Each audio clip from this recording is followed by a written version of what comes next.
there's a turret grant out there, all the cities have been getting is to fund the vehicles, the fire trucks, our dump truck, we spent $100,000 on. All we have to do is destroy it when we have. Drill a 3-inch hole in a block, we get it granted. You know, that's all we gotta do. They get us a new one. The fire truck, anything needs it.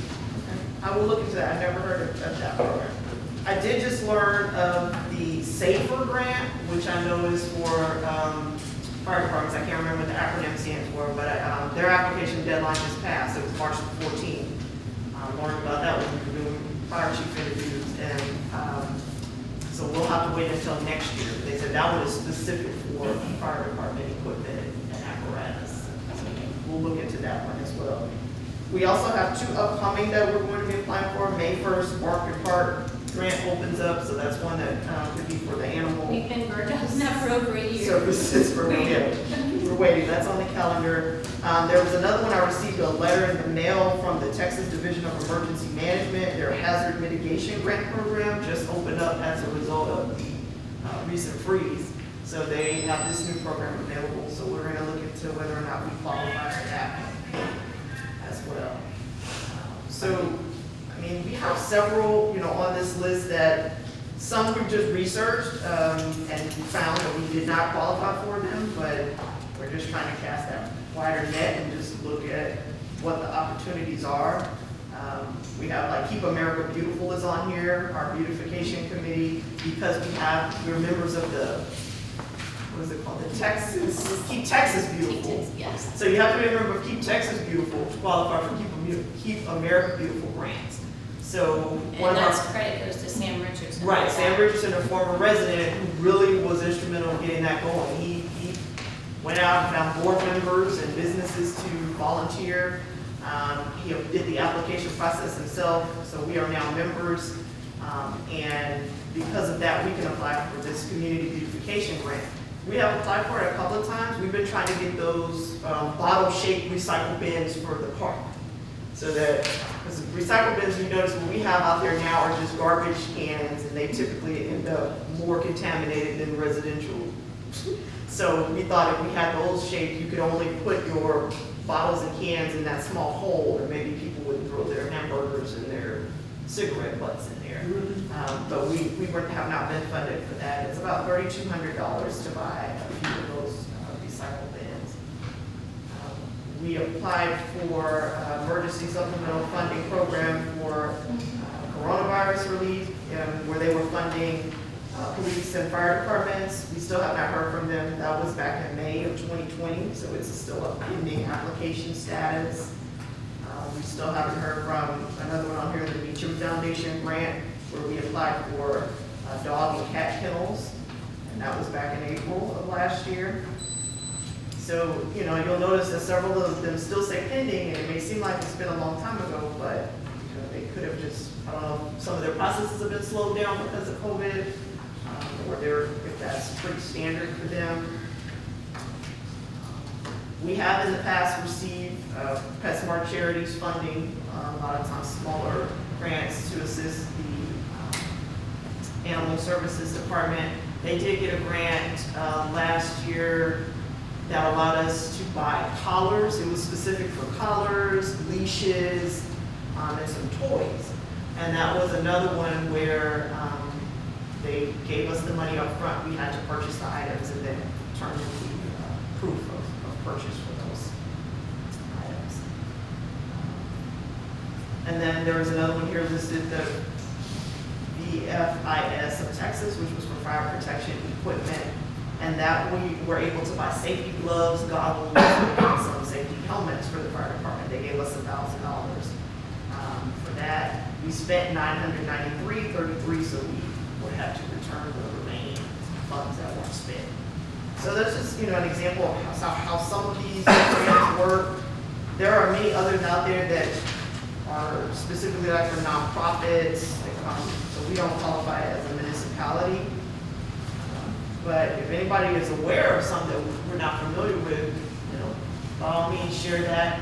We have membership of a service called grantfinder.com, and actually the Alamo Area Council of Governments pays for that service so that the municipalities can have access to that, where you can just go on there and search for all available grants, so we do use that.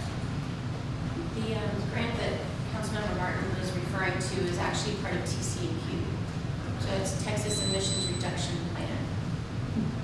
TCQ. Yeah, it's part of TCEQ. Oh, I didn't know. Sure. Texas Emissions Reduction Plan. Definitely look into that. Councilmember Ryder was agenda item, so if you had something specific, please feel free. I don't have anything really specific, but I just, thank you for looking into that and showing us, because I just want to make it, again, clear that how you just went over the whole process, it's not easy. Grants are not easy. I know that just from my career side professionally, grants are not easy. The time that it takes a long time.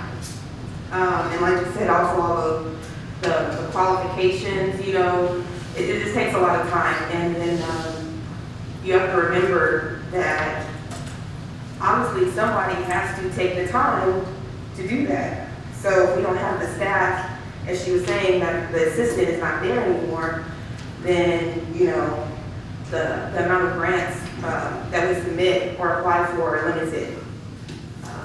But I just want to say thank you. And just again, just for the residents to know that, you know, the process is tedious, long, and it's just not that simple as getting free money.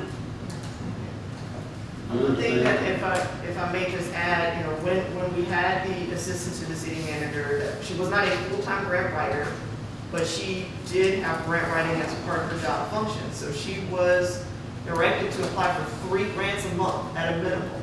So she had to work that into her work schedule.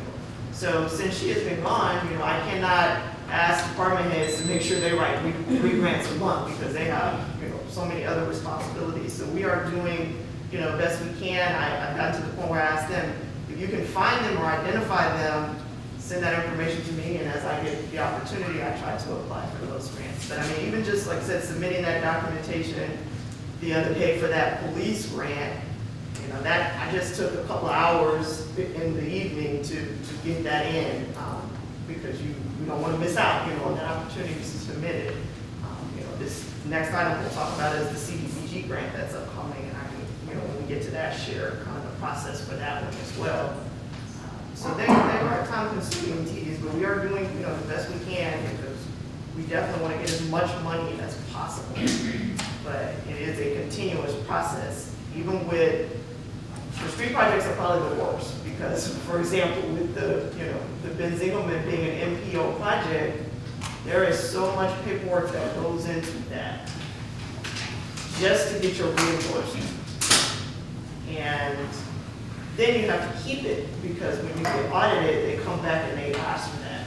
They came back 6 months after the hike and bike trail was finished and audited the project. And if we have failed the audit, we would have had to return the almost $500,000 that we spent on that project. So you don't keep your records accurate, that will hurt you as well.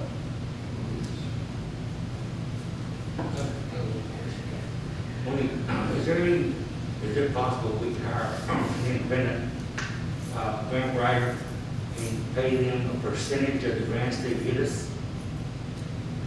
So we've looked into that option before. We looked into a contract grant writer. And so technically, if we were to do that, we would still have to budget money to pay them. We really can't give them a percentage of the grant they bring in. Like some nonprofit grants include payment for the person writing the grant. We don't have that option as a municipality. So we would just have to budget money to pay this contract grant writer, you know, X amount a month, or hour, however we wanted to do it. And they really wouldn't get any money out of the grant, but they would get money out of the city budget for writing the grant. So that is, you know, something we've considered. There's some, you know, the reason I do it out there because if we can get money coming in, we can pay. If we can't pay them, we don't have any money coming in. You know, and I thought maybe they might work off a percentage or something, you know, but they get paid for it. We don't? Well, We can have a consultant, let's first just say, we budget just a number, 10,000 a year for a consultant, okay? And then you can either pay them an hourly out of that money or a flat fee for every grant they write. I know it's illegal to give them a percentage, but that's the way we do it. That's what I'm asking. Yeah. Yeah. But I think we can do it that way. I would be in favor of looking at a consultant. I mean, it takes the pressure off of her. Oh, absolutely. The department head, The, you know? the other problem with that though is if that person does get a grant, let's say it's a $500,000 grant and their fee is 5%.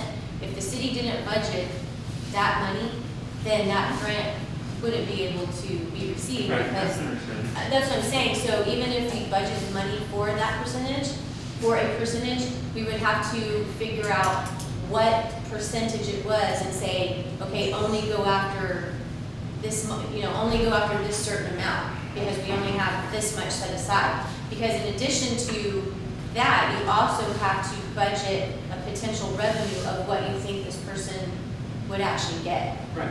We don't need to ask them that for something we really need. But we don't have to scrap anything. If we did on a flat consultant basis, if we sat out there and said, well, for instance, she writes a grant, or a person, and $500. It's just a flat fee. Right, but then, that's what I'm saying, but then it's contract labor, but because of the budgeting and because everything has to be looked at, Tina may can speak to it, you have to still put it in your revenue, Oh, yeah. even if you don't get it. So if that's a potential grant, so if you decide that somebody's gonna come on board and we think that they're going to get, I don't know, $500,000, then you have to at least budget $500,000 of that revenue, even if we don't actually get that, because then you have to offset your debits and credits, because if you have to pay out, then where are you gonna pay it out from? I mean, and we could hire, like, if council decided we want to hire a contract service, there are grant writing contract services, and you're just gonna pay them their service whether you get any grants or not. So their responsibility is gonna be writing your grants for your city, and when you get funded, great, if you don't, their bill is still due. Yeah. So that, that's also an option. Well, there's a lot of things. I mean, I do think though that